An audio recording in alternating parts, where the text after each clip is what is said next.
Ladies and gentlemen, please welcome Zach FARCE! When I do it all over, it's my way of showing you evidence I'm still alive.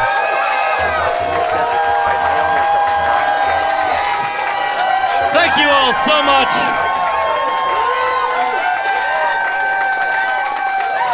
Thank you for being here. Congratulations, you left the house. You conquered your agoraphobia. Go you, I'm proud of you.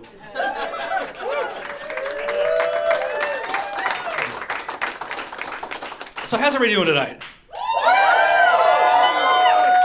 No, like seriously, how are you? Things are not good. I've been a nerd since I was a wee little child, as opposed to a real tall child, I suppose. And I've always loved the concept of like the multiverse. And I've never before thought it's so arrogant that we're always the good universe. 'Cause we're not! I'm sorry, folks, we're not. Like, how is this reality happening? How is this happening? There's a famous quote I think of often that is, history repeats itself. First is tragedy, second is farce. And we are in the heart of farce. If you enjoyed that quote, that's a Karl Marx quote.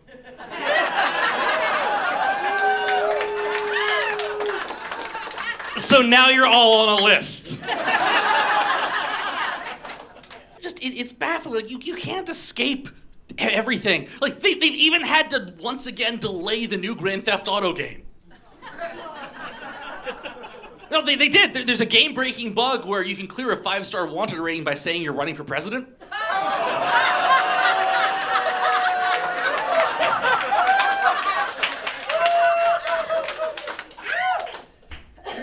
It's a baffling time. How did we get here? I assume if you're here, you're not a fan of him.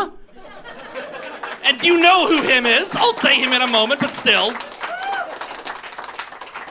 Like, felony fraud convictions, all the fact, it's every single thing about this man. And he's back. And we all had our points where we thought, okay, this is it. This has to be the point where he's done. This is when they've got him. This is when we break into song and children sing in the streets.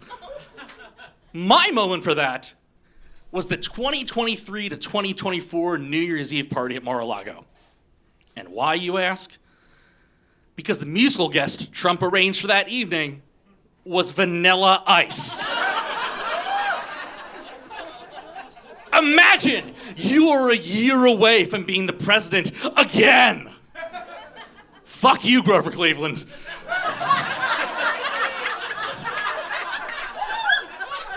You are a year away. And the best act you can get for your New Year's Eve party is the saddest of the cold-based rappers.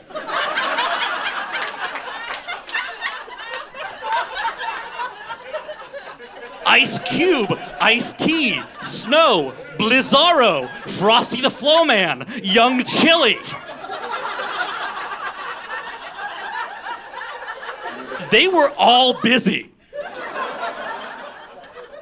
Like, if we all chip in $10, actually, we got a really good crowd here. If we all chip in $5, we can get Vanilla Ice here by the end of my set. And it's not just, folks, that Vanilla Ice played the soon-to-be president's New Year's Eve party. He did the ninja rap from Turtles 2. And during the performance, they sent out someone dressed as Michelangelo to dance.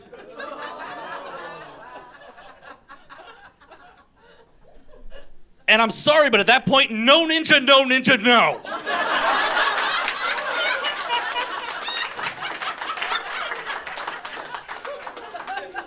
Because I can see arguments that, like, sure, Donatello got into cryptocurrency. Leonardo obviously backs the blue. Raphael was probably at January 6th just to wear red and hit people. But the weed turtle is not MAGA. It's just not.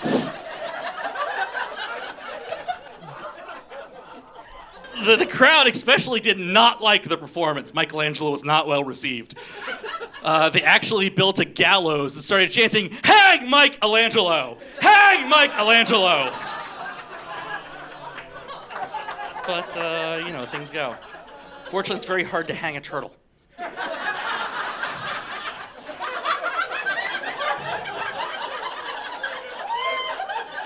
I'm so thrilled to have you all here tonight. Some of you were here in 2019 when I did my first album, Brains Are Weird. And no, don't applaud.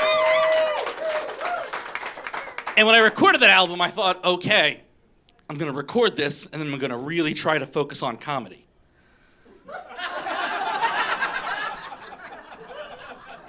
And then I recorded it in 2019. So what I'm saying, folks, is whatever pandemic hits next year, I'm sorry. Because I'm recording it in the same place. I'm still me, so I apologize. I ended up quitting my old job at the hardware store because of COVID, because they could not have cared less about COVID safety. The one day, there was a guy just walking around in like an eagle bursting out of American flag shirt, just going, "I'm not wearing a mask, you can't arrest me." Yeah. And I was asked if that was okay. I was told, business as usual. Yeah, I know. So I applied for unemployment, and I had to fight for unemployment. Folks, through this, I learned the person who handles unemployment disputes is officially titled an unemployment referee. And I gotta say, as a pro wrestling fan, that made me so excited. I got to fast count the hardware store chain and get my back pay.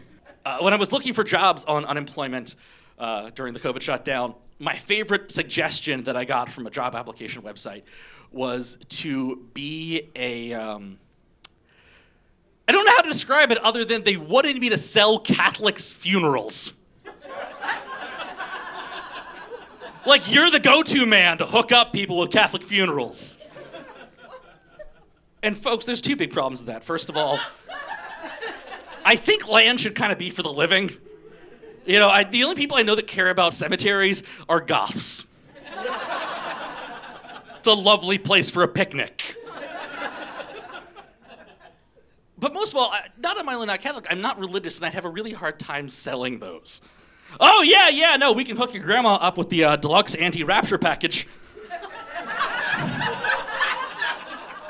For an extra $100, we can just seal her in cement.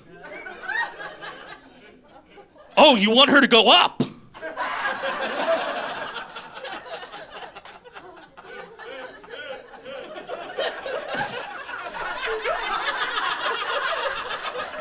For an extra $150, we can spring load this.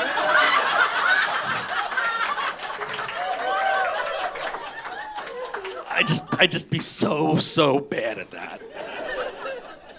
So I ended up getting a job working for a whiskey distillery, and I gotta tell you, it's so nice to go from a hardware store to a whiskey shop, because I actually use what I sell now.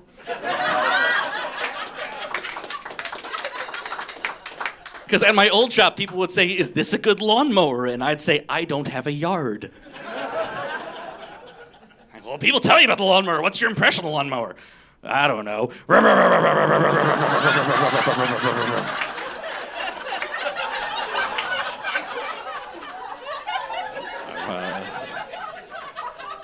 I apologize, I'm not a sound effects comedian. And now when people say, "Is this good whiskey?" I get to say, "Can you say that a little quieter?" It's so weird too, because it's a bar that is also a bottle shop that's also inside a mall. So my job is like if Cheers had a Hot Topic beside it. Which is great, because sometimes you want to go where everybody knows your name, because you're still wearing your tag from the Lego store. There's a cheesecake factory right outside.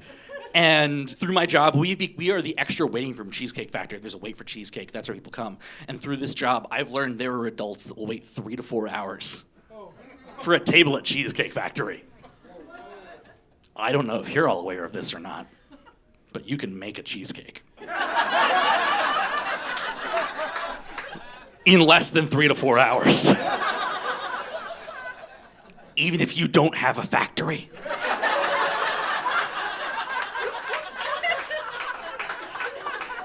You can make a pre-industrial revolution cheesecake in less than 3 to 4 hours. Every now and then, people come into my job, because we offer samples and stuff like that, and they'll say, well, how does your whiskey compare to, and they'll tell me something that I've never heard of, so I quickly look it up, and it's $500 a sip. I just tell them, I work at the mall. I don't know. If you'd like to bring it in, I'll give you feedback. It's also so weird, too, because every now and then the fire alarm goes off at the mall, and we're right by the exit. And so when the fire alarm goes off, people come into my job and say, do you know what's going on? Because I think at this point, Americans are desensitized to fire alarms. Like, if it's not a shooting, we don't care. Because we all know fire doesn't have an agenda. Fire wasn't single all through college, is now like, damn it! It's the world's fault, not mine. So I think people just feel safe with fire now. Because that's the world we're in. Like I said, we do samples, and the other day, this girl came in and said, hey, I just turned 21. I heard you have really good gin. Can I try your gin? And I was like, okay, sure, but like, what makes you want to try gin? Because I went to college. I don't remember ever someone running around being like, woo, taste the pine! So I said, well, what makes you want to try gin so badly? And she says to me, I love the Snoop Dogg song, Gin and Juice. Which she followed with, do you know who Snoop Dogg is?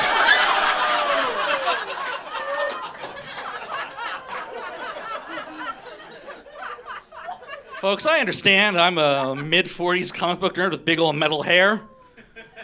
But of course I know who Snoop Dogg is! My conservative grandmother knows who Snoop Dogg is. He's that nice hip-hop fellow who taught Martha Stewart how to smoke jazz cigarettes in prison. I know who Snoop Dogg is because according to Futurama in the year 3002, his disembodied head is the Supreme Court Justice. Give it up for Futurama, all right, great. I know who Snoop Dogg is, because he was a playable character in the PlayStation 2 fighting game Def Jam Fight for New York. This is a game, my friends, where you can throw Flava Flav in front of a moving train. And because of the clock, you know the train is on time.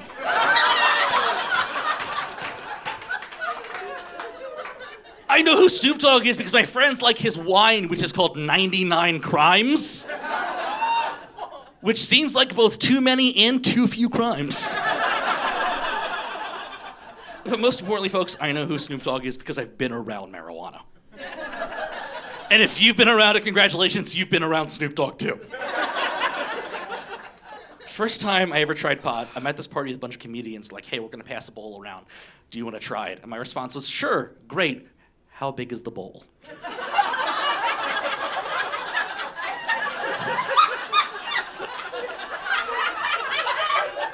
Are we talking like ice cream dish?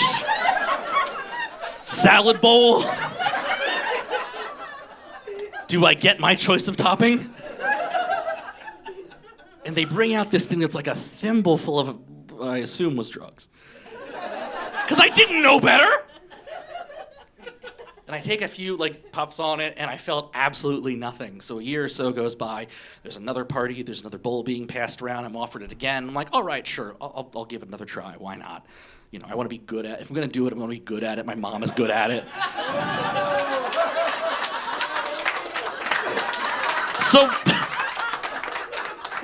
So why can't I be? And I asked what I did wrong last, and this time really take a deep breath and hold it as long as you can. I'm like, all right, I'll do my best.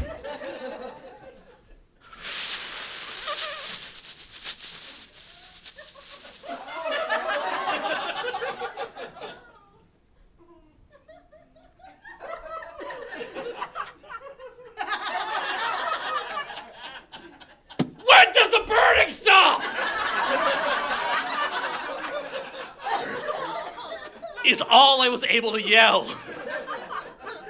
And other than the burning, I felt nothing. Years go by, and this will come as a shock to you, but I'm part of an all-Canadian Dungeons & Dragons game. And they decided to pass the vape pen around. So I was like, all right, I'll try the vape pen. Maybe that'll be something different, because D&D is kind of a shared group hallucination. Why not further enhance that with a magical potion? So I do a few hits off the vape pen. Hour and a half goes by. I start turning to my friends going, guys, what is high? Because whatever it is, I don't think I'm that. And then my friends, who are high as shit, start questioning if they're really high.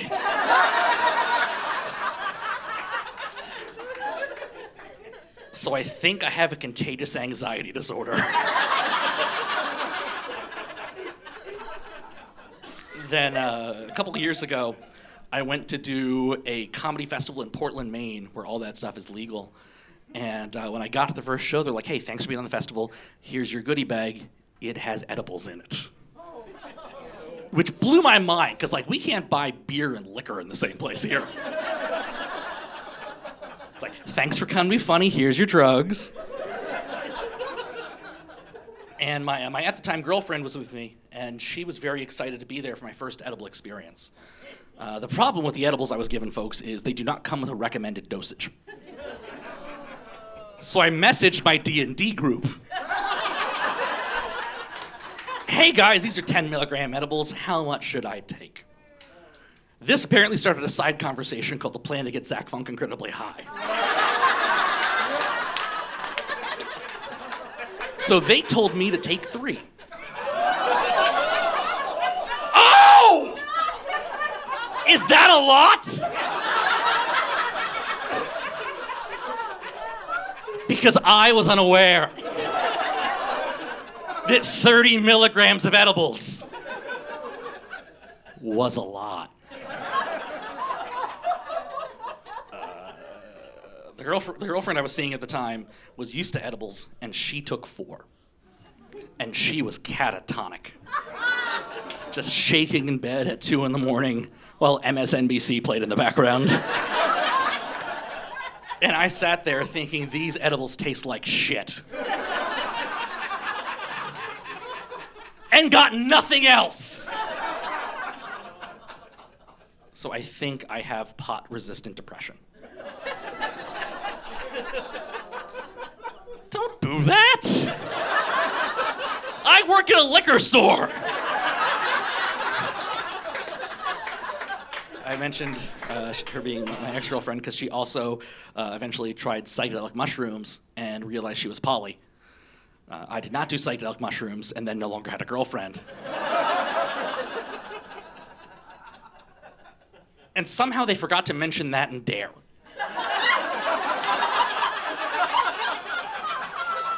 I didn't need some off-duty cop in a dog costume telling me if you look at marijuana, you're gonna jump off a building because you think you can fly. I needed to be told, one day you're gonna date someone. And then they're gonna go on a journey of self-exploration. And they're gonna realize the truth about themselves. And that truth about them is not compatible with your truth. And you're gonna have a really tough, respectful conversation about it, and you're gonna break up.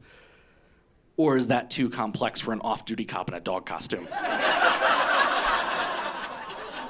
The poly thing is not for me for a lot of reasons. Mostly, so the other year, Pride was here in Millvale, and a friend said to me, hey, you should come hang out at Pride. I'm like, great, I've got the day off, I'd love to.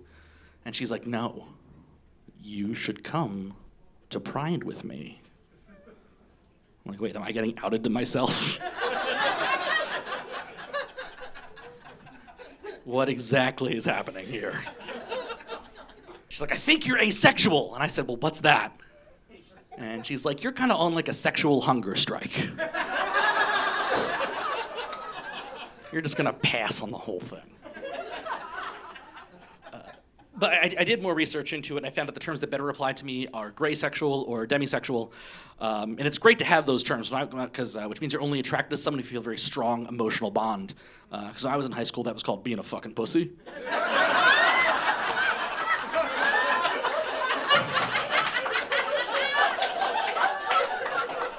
And I clarify, no, that's not what I'm doing.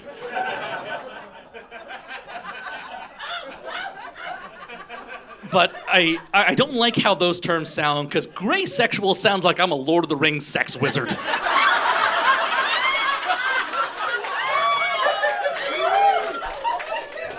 Behold, I'm zacked off the gray. Come back to my room where the magic only happens if I know you on a deep, intimate level.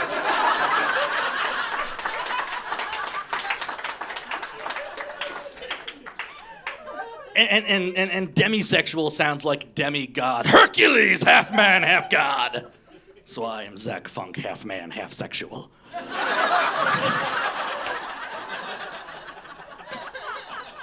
But I do have this really awkward feeling of almost like imposter syndrome anytime I'm included in queer spaces. Because other than having a low sex drive, I'm just a cis white dude. And no one's gonna pick a fight with me being like, hey, I hear you're one of them types that's generally indifferent to fucking. Your kind are not welcome here. This is one of those old Western towns where the whorehouse is our number one source of economy. And you are hurting us by being here.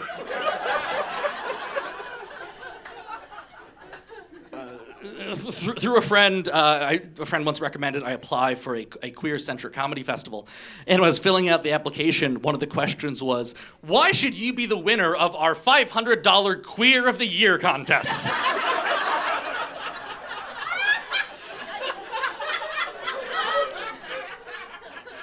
To which I responded, no. Like, if you give me $500, I have to donate 1,000 somewhere. The whole fest is me just backstage going, I'm sorry. As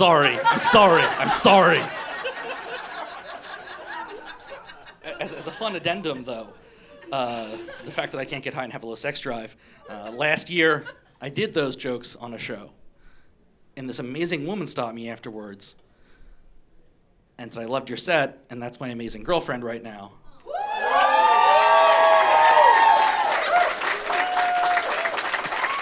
So she heard that stuff and thought, yeah, that's what I want. And I am just forever grateful. I took a trip with her earlier this summer. We were driving across the Pennsylvania Turnpike. And if you ever need a reminder that hell is real but climate change isn't,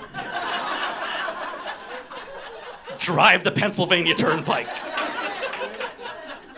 The one billboard I saw, it said, wind dies, sun sets, coal is forever.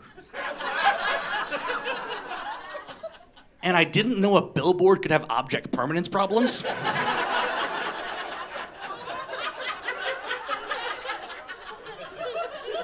Like, there's just some marketing executive in West Virginia staring at a piece of coal for hours on end. Going, it's dark now. And it's not windy anymore. But this piece of carbon is still here. I got it! Another one that blew my mind. It was this billboard that said, like, will you go to heaven or hell? Text this number to find out. That has to be a trap, right? Like, imagine someone driving along, like, oh, that's a good point, I'm curious, I should, BAM!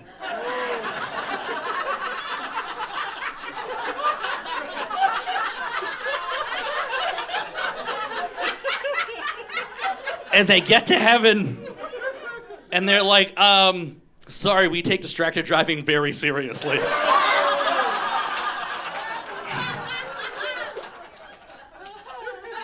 Then they get to hell and Satan's like, you saw my billboard!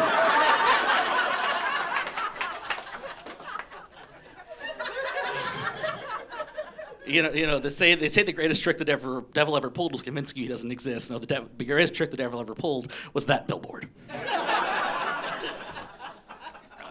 And there's another one I saw. It was like, come to godlyqa.com or something like that. It says, come to godlyqa.com for answers on topics such as war. Okay, war, big topic, affects us all regardless of faith. Dinosaurs. Abortion. The poor. Not poverty. Not social economic injustice. No, the poor. Like Dickens wrote this sign. And other such questions. And I gotta say, I was kind of impressed that dinosaurs is a bigger priority than abortion. Because I have never seen a fundamentalist try to blow up a museum. I'm standing out there. That is part of God's plan. That is his choice, not yours. I mean, I didn't say choice. No, didn't say that. Nope. Unless they're a trick from the devil, of course, in which case they're like that billboard. Don't trust them. Also, from traveling, if I can give you one piece of general traveling advice, it is this. Please do not take the highway to the danger zone.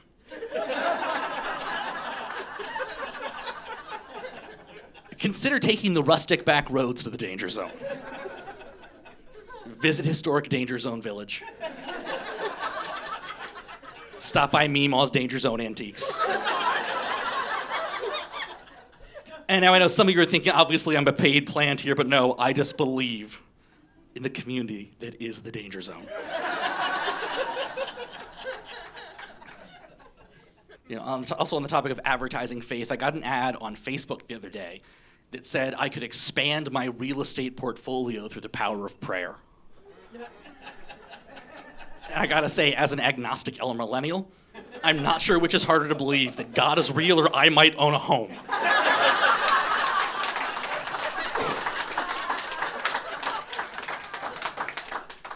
It's so hard, like often with people of like previous generations, when you're my age and younger, to explain why we don't have a home, why we don't have kids.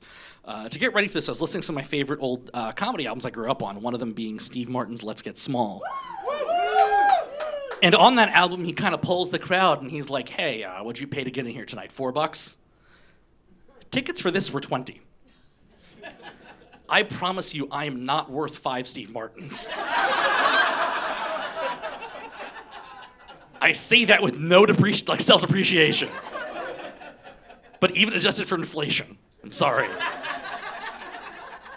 And I'm 40, I don't have kids. I believe the time is past to have kids, not just for myself, but for the world.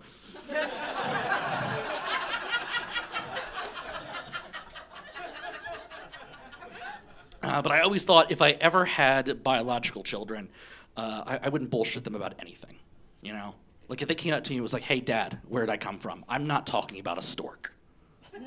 Okay, I am taking credit for the work I did. Things that everyone in middle school thought would never happen.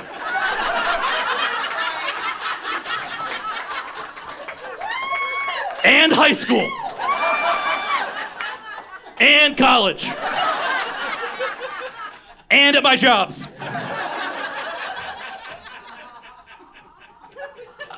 I would look them square in the eye and say, I found you in a rocket in the backyard.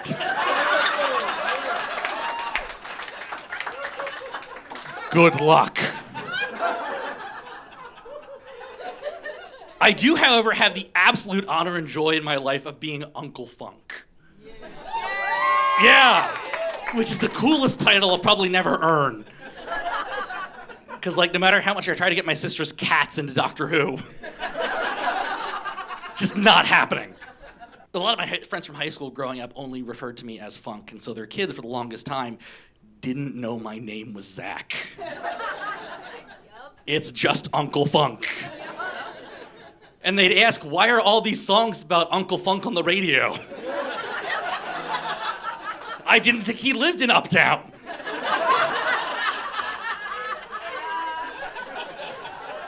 One of the great other joys of being Uncle Funk is the high school age daughter of a dear friend of mine wanted to learn how to play Dungeons and Dragons because of Stranger Things. I'm like, great, yes. So I constructed a game. The game is her mother, who was an actress and storyteller, another comedian, adult friend who's like an uncle to her, and I'm running the game. So it's 3 adults and a high schooler. And we're all creative weirdos. And when you're teaching someone to play a game like Dungeons & Dragons, you can't throw them into world-ending stakes right away. You can't be like, only you can stop the Harvester of Sorrows from eating every orphan. You need to give them something more grounded and easy to get into, like, hey, goblins robbed the town. Please get things back from said goblins. So I send them on a quest to find the goblins. And at my niece's leadership, they instead got drunk and partied with the goblins.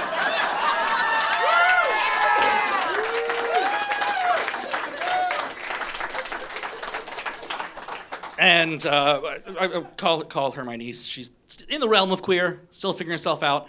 And the character she's running is a guy, specifically a dragonborn. So imagine like, I don't know, like a bearded dragon human hybrid.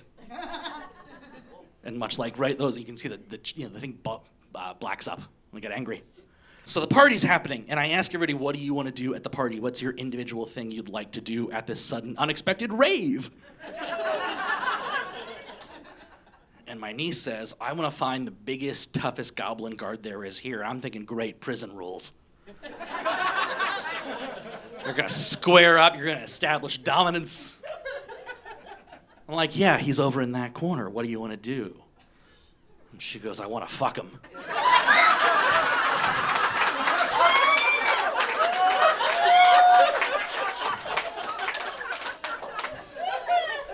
I said, excuse me, what was that? And she said, I'd like to seduce the big, strong goblin. And it's her first game, so I don't want to be a buzzkill. So I'm like, all right, roll for it. And she rolled really well.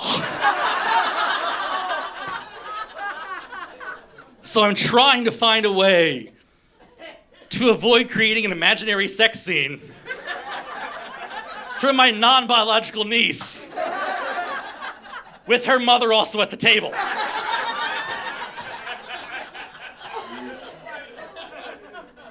And it hits me, she's running a guy. And I said, well, the goblin guard is very, very flattered, but he is not into men. And I figured, great, bullet dodged. She stomps her foot and goes, no! That is not okay! Is there a spell I can turn him gay with?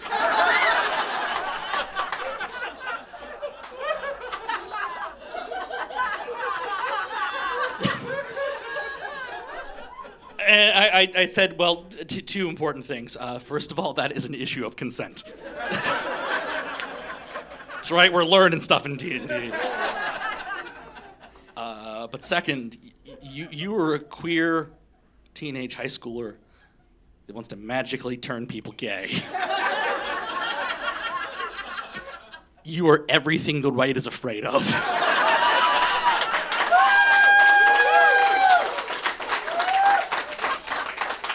And it is my honor to be Uncle Funk.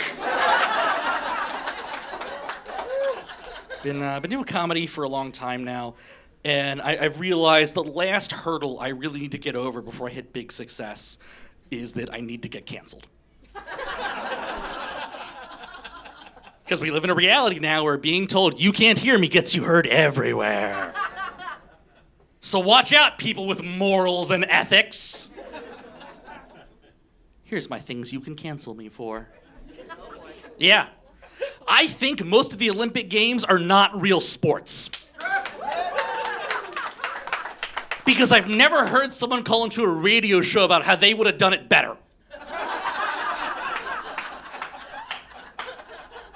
You can't escape that in Pittsburgh. You know, every time the Steelers play, what they should have done was that thing I did in, sixth grade.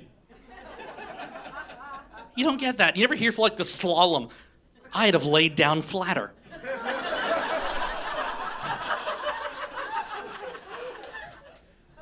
And there's no special gambling ads, double your parlay with code Sven Jorgensen on tonight's curling match. Put the rock in your financial hole with code Sven Jorgensen. I think kids today are too soft because they're not growing up on cartoons based on rated R film franchises. Yeah. When I was a kid, there was a RoboCop cartoon. The most memorable parts of that movie is him shooting an evil capitalist out a window and him shooting a rapist's dick off. And someone was like, yes, how can we make this for the children? And I think we'd be a lot better off if my generation had that like as a PSA at the end of the episode. Just RoboCop coming around being, respect consent or I'll blow your dick off.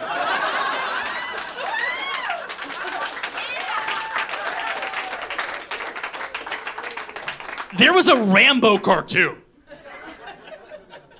Somehow there wasn't a tie-in cereal for it, though. They take alphabet cereal and make marshmallows out of P, T, S, and D.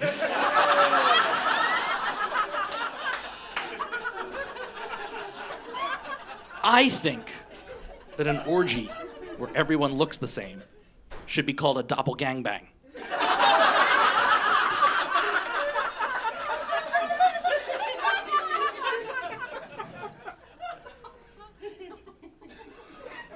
I think bondage is just too much work. I'm sorry I said it, cancel me. Also, I'm just really bad at knots. And I assume it kills the mood when you say the bunny goes out of the hole, around the tree, and back into the hole again.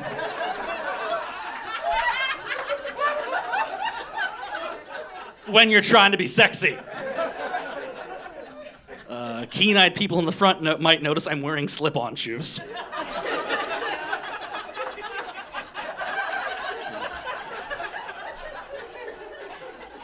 I had a really, really cool comedy milestone the other year. I actually got to perform internationally for the first time. Yeah. I flew, a friend of mine was living in Dublin. I got to go visit her. And my thought was great. It's like a 9-hour flight. I can sleep on the flight. I'll stay up all day so I don't sleep on the flight. And I got in my seat, and there's no one beside me. I'm like, oh God, I'm gonna have a seat empty beside me on an international flight. How did this happen? And then this woman sits down beside me, and with a big Irish accent goes, I'm sorry if the baby cries, but we're gonna try to get some rest. And they slept the entire flight, which means I couldn't sleep. Because I snore and I move around in my sleep. And I know if I'm the asshole who bumps the sleeping baby, they're just gonna throw me into the Atlantic. It was really, really cool to visit Ireland. I have some Irish ancestry, and it made me so thankful that I don't believe in ghosts. Because I didn't need like Phineas Funk. I named things like Stan Lee did with the double names. I didn't need like the ghost of Phineas Funk standing above me, like hovering above me in my friend's like guest bedroom going, first of all, your accent's shite. But second of all, I sent my grandson across the world on a boat to get a better life. And you flew here against God's will to talk about how you don't care about sex.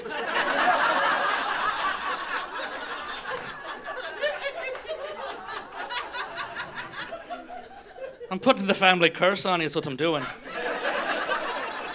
Oh, you mean clinical depression? Thanks, Phineas. I already got that.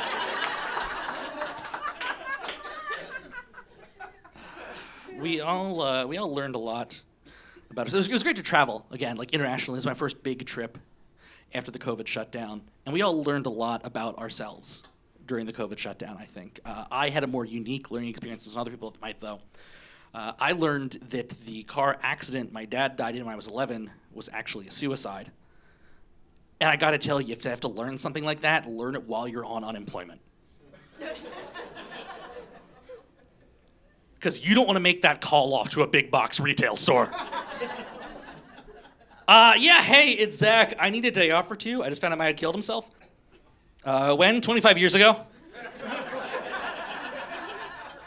No. I knew he was dead, not that part, no. And then they put you on hold and Cats in the Cradle starts playing.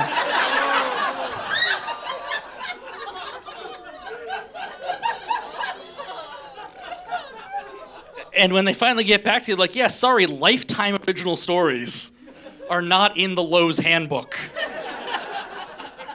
You need to come mix paint tomorrow. And then some well-meaning person at my job would have gotten me a sympathy card, because we don't know how to talk about grief. We don't know how to talk about mental illness. So people buy cards, it's be this card, and it's Garfield. And the outside of the card says, so you have to reconcile 25 years of childhood trauma. And the inside of the card says, but at least it's not a Monday.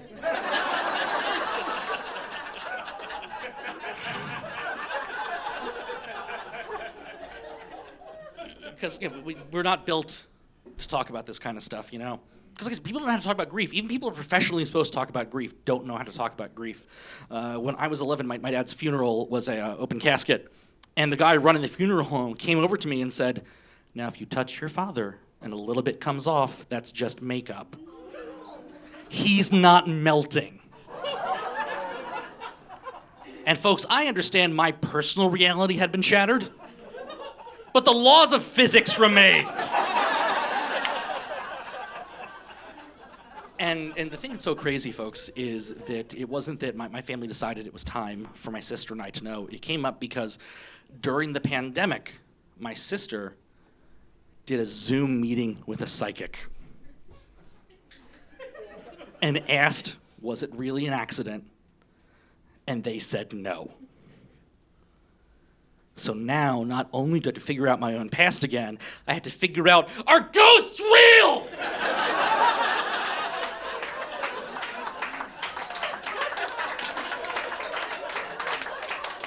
Not only are they real, they can communicate via Zoom. And it made me think a lot about my own life, my own history of depression. I'll tell you all, I'm incredibly thankful to be here, but I very fortunately survived a suicide attempt when I was in my early 20s. And there was this little part of my brain that when I learned about it, I was like, oh, that helps you make more sense, actually. That came from somewhere. But there was another part of my brain that went, typical millennial problem. That's just one more thing your parents were better at.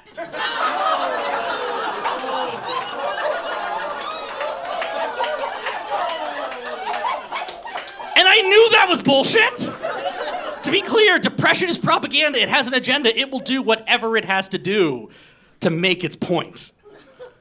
It was such a crazy thing. And it made me think about, when I was in high school, I had a doctor who thought I was bipolar.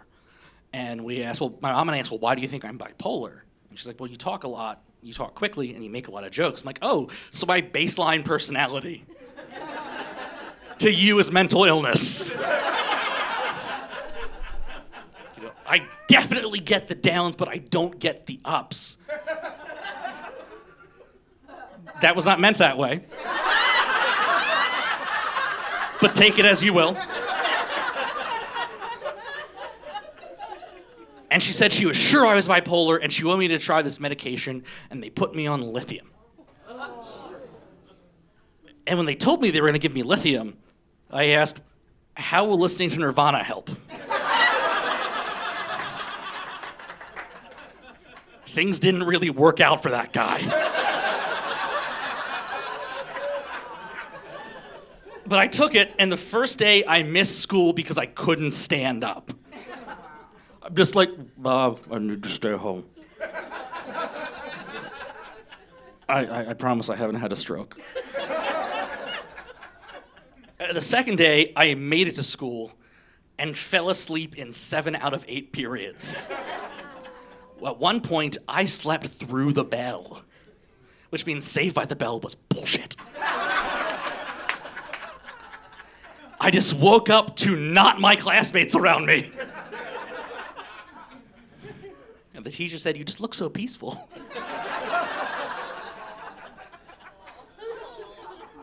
The third day I couldn't stand up again. I thought, you know what? Maybe Nirvana-based medication is not for me. I'm still very close with my family. My mom is one of the strongest, most amazing people I've ever met in my life. And the last time I went home to visit my family, usually I'll drive the turnpike. That's where you get the billboard jokes. But she said, "Hey, they started doing direct flights from Pittsburgh International to Lancaster Regional Airport, and I'm gonna buy you a flight." I'm like, "Oh, thank you, Mom." If you're not familiar with Lancaster Regional Airport, you know those like World War II movies where they build a runway? Just replace like the tropical trees with cows. The X-ray machine is just a big Amish dude named Zebediah Ray.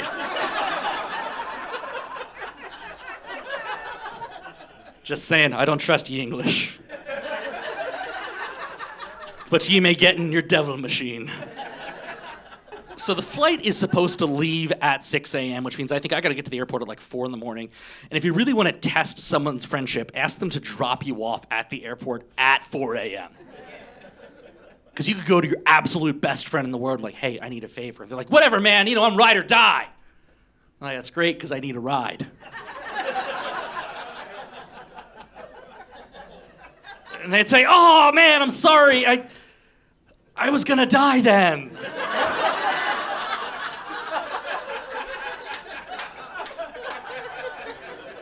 Totally would have helped you otherwise.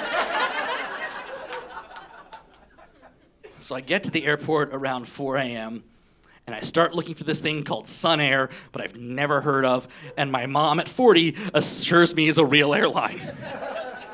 I walk up and down the terminals, and I can't find anything, so I go to like Delta or whatever, and I just go, "Excuse me, my mom bought me this. And I don't know where to go."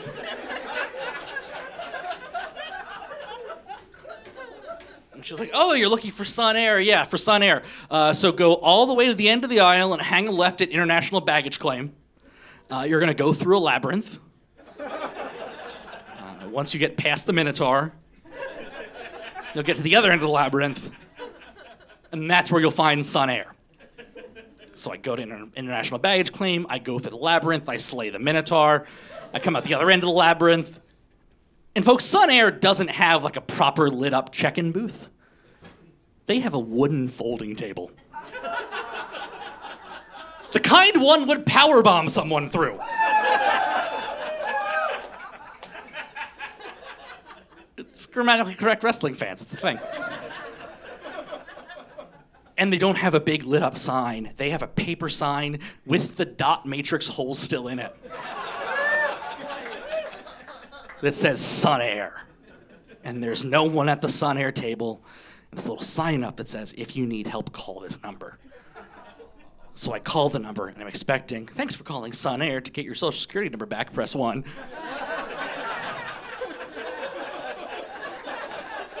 But I don't get that. I get a voicemail that goes, "Yeah, you got Jeff, leave a message." And so now here I am at 4:30 in the Pittsburgh International Airport thinking, is Jeff Sun Air?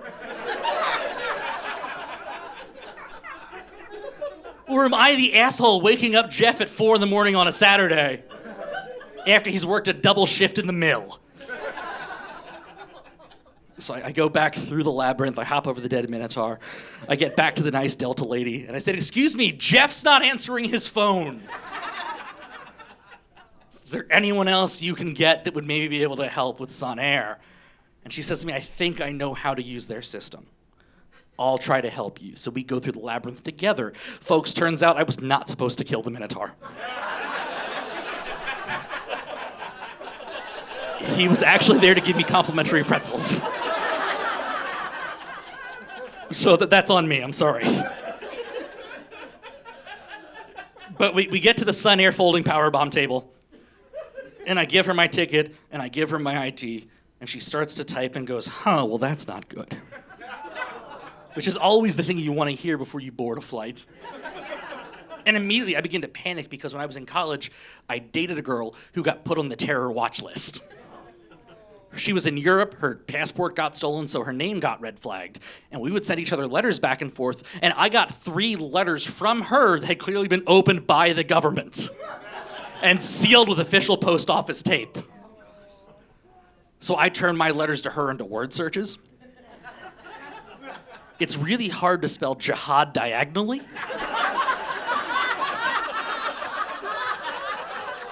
But I made it work. And so I'm panicking, thinking, great, like I'm not gonna be able to ever see my family again because of my terrorist ex-girlfriend.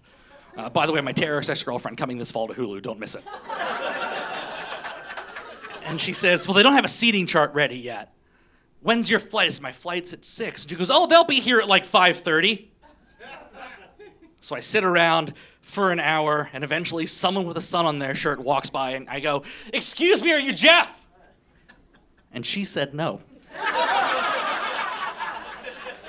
But she thankfully did work for Sun Air, so I give her my stuff. She weighs my bag and then says to me, how much do you weigh? I said, excuse me? And she said, well, it's a small plane. We need to seat people based on weight. So how much do you weigh? And my first thought was, you just weighed my bag. The lighter of 2 items, I assure you. But you're taking my word on how out of shape I am. You know, I'm sorry, my antidepressant says take with food, and that food is a whole chicken parm sub. And I kept thinking, like, have planes crashed from this?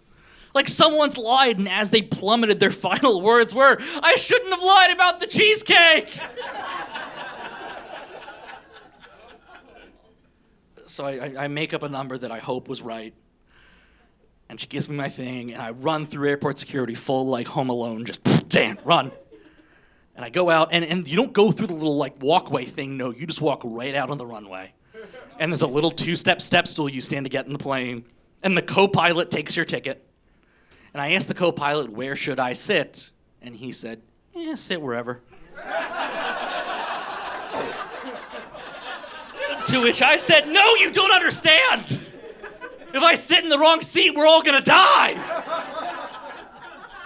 And so now I'm on that same list as my ex. But he lets me on the plane, and I sit down, and my mind is blown because there is no security on this plane. Like, you know, I'm used to flying on major jets where, like, if you want to get to the pilot, you have to break through a door made of Wolverine's bones. And here, there was not so much as a beaded curtain between me and the pilot. Yeah, the porn section of video rental stores had more security than this flight. And the flight takes off, and as we get above the clouds, the co-pilot pulls out a paper map.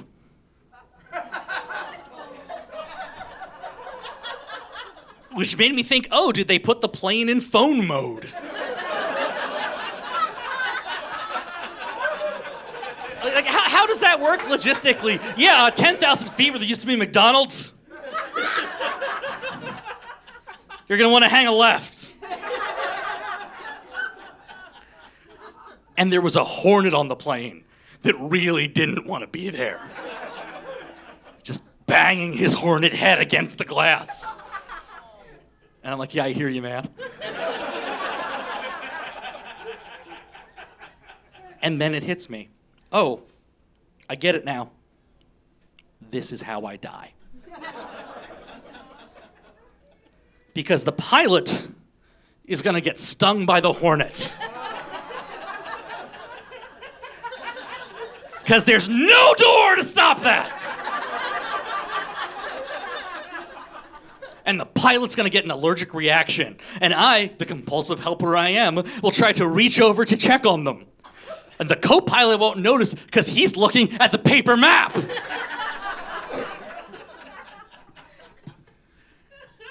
And then the plane crashes.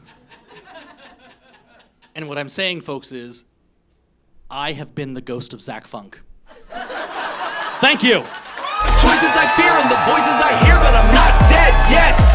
But you all keep showing up, so I keep going, I'm not dead. The drugs that I've done and the places I got them from, not dead yet. The cops I've outsmarted, the wars that I've started, I'm not dead yet. All of the choking, the laws and the hearts that I've broken, I'm not dead yet. The devils I'm calling to, let me hear all of you, not dead yet. The bars that I've trashed and the cars that I've crashed, but I'm not dead yet. The choices I fear and the voices I hear, but I'm not dead yet. But you all keep showing up, so I keep going, I'm not dead.